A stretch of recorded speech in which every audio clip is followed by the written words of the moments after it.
Existe más o menos cierto acuerdo de que lo más probable, no inevitable, pero lo más probable es que el índice que muestra cuánto aumentaron los precios en promedio en todo el país durante junio sea un numerito más chico que el que tuvimos en mayo, ¿no? Lo cual va a ser una buena noticia para el gobierno y seguramente el ministro de Economía va a afirmar, bueno, ya hemos quebrado este problema de la inflación y vamos a ir bajando. Para que lo tengamos un poco presente, he hecho un gráfico, que le voy a pedir al director que lo ponga, con los incrementos mensuales del índice de los 2 últimos años, ese que está ahí. Si te fijas, sí, ese incremento que a principios de este año, el año pasado tuvimos un pico ahí, el 6,5%, sí, ¿no?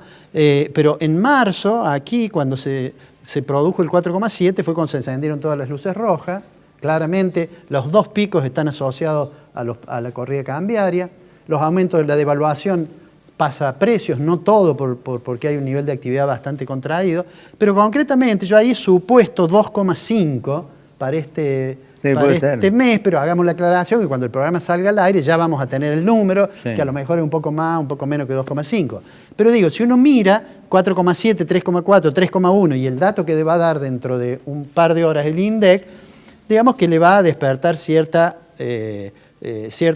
alegría, digamos, al gobierno, ¿no?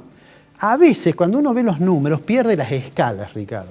Entonces uno dice, bueno, 2,5 parece que no es mucho. Si uno tuviera durante todo el mes 2,5 todos los meses, tendríamos una inflación anual del 35%, que es una cosa disparatada, ¿no es cierto? De hecho, la mayoría de las estimaciones, bueno, nosotros también lo dijimos acá, para este año, habida cuenta de que en los primeros meses tenemos esos números grandes, difícilmente Argentina vaya a cerrar 2019 con menos del 38, 39 o 40%. El Fondo Monetario Internacional, que acaba de aprobar la última revisión, ha corregido algunas de sus estimaciones y de hecho está pensando en el 40% de inflación para 2019. Pero lo que es, digamos, quizás más, digamos que en la revisión anterior, nosotros lo comentamos, la inflación que proyectaba el Fondo para Argentina era 30,5. Bueno, pero la segunda noticia buena, más allá de esta corrección, es que el Fondo dijo, bueno, en realidad vamos a seguir apoyando a Argentina. Este apoyo tan importante que dio en términos cuantitativos, lo ha ido modificando. ¿En qué sentido? Le permitió que el Central venda dólares, ya nadie se acuerda que hay una banda, sino que el Central en algún momento va, si es necesario, va a intervenir. Ahora la última autorización es que le permitió incrementar las operaciones de venta futuro, que ¿qué es lo que es? Es un contrato por el cual yo le puedo comprar a otro y decir, bueno, yo te vendo dólares el 30 de noviembre y tal es el precio, digamos, ¿no? Muchos de esos contratos finalmente no se resuelven pagando los dólares, sino pagando la diferencia entre lo que se estimó y finalmente lo que valía el dólar. Pero digo, le ha dado eso porque esa es una herramienta adicional si uno va sumando el acompañamiento en un nivel de préstamo stand-by increíblemente alto. Sumado a eso, permitirle que haya algún componente social en el acuerdo.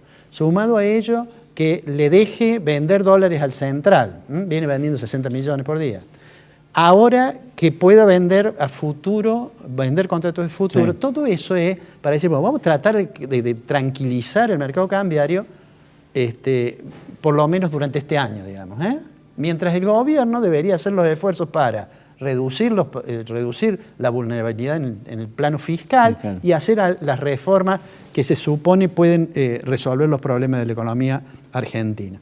Ahora bien, eso, la pregunta que uno hace, vos recién lo dijiste, es ¿qué pasa con el dólar? Que en un día sube un poquito y ya existe esta sensación de pánico.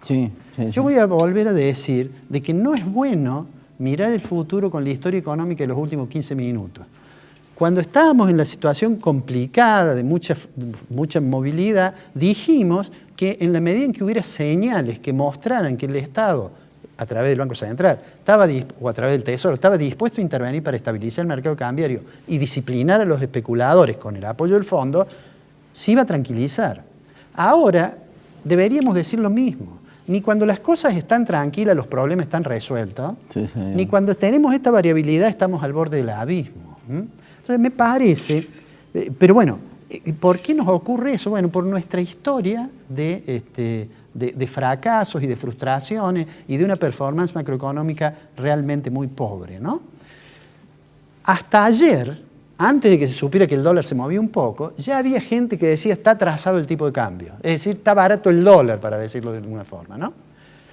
Bueno, ni un extremo ni otro es cierto. Si uno toma el indicador más adecuado, que es el índice del tipo de cambio real multilateral que hace el Banco Central, y se fija cuánto fue el 17 de diciembre de 2015, que es cuando se unificó el mercado cambiario y se liberó, se suprimió la restricción a la compra de moneda extranjera, si uno ve ese tipo de cambio y lo ve ahora, el tipo de cambio que tenemos ahora, el de antes de este pequeño aumento, todavía no está atrasado.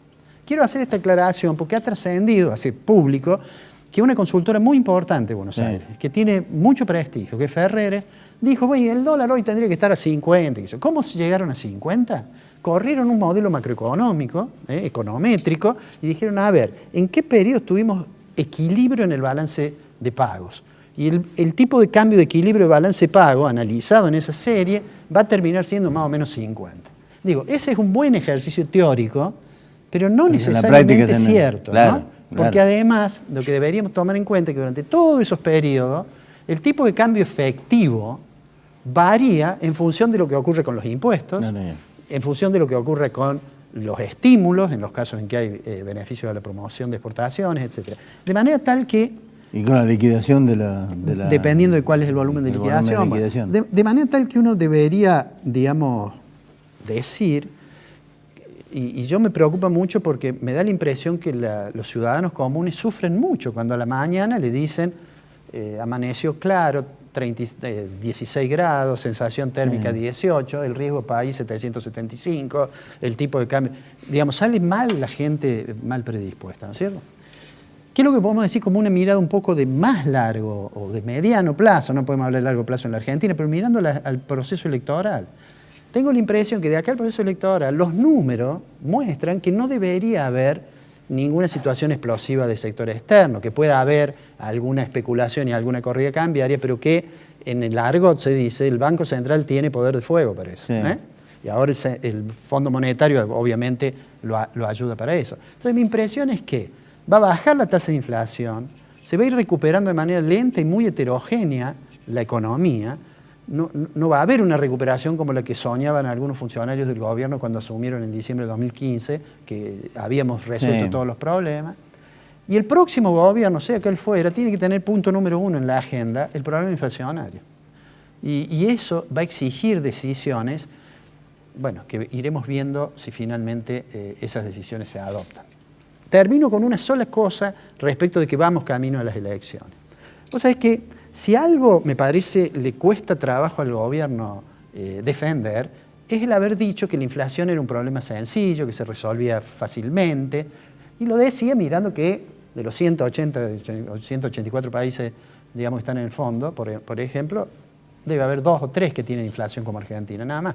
Entonces, le cuesta defender eso, ¿no? Le cuesta defender haber dicho, evalúenme por lo que ocurre con los pobres, si es que la tasa de pobreza aumenta, ¿no es cierto? Bueno, eso es un problema, creo yo, para la campaña del gobierno. Y la oposición, digamos, la principal oposición, que es la de la señora Fernández de Kirchner, la expresidenta, tiene otro problema que es distinto. En realidad, trata de capitalizar el problema de la economía, estoy hablando exclusivamente de lo económico, ¿no? Sí. Trata de capitalizar eso diciendo, mire, lo vi al candidato, al que en realidad es candidato a presidente, que es Alberto Fernández, no es ella, lo vi decir, apagaron la luz de la economía, una cosa simpática, digamos, pero tiene otro problema, no lo puede explotar tanto, porque tiene una contradicción en el discurso económico casi insoluble. Porque un día sale Axel Kicillof y dice, el tratado con la Unión Europea es una tragedia. Y al rato, sin saberlo probablemente, Fernández dice, es una iniciativa interesante, pero no estoy muy seguro. Y al lado de él sale Nielsen diciendo que es una oportunidad, ¿no? O Nielsen diciendo que Axel es un comunista disfrazado, no sé cuál fue, marxista disfrazado, algo así.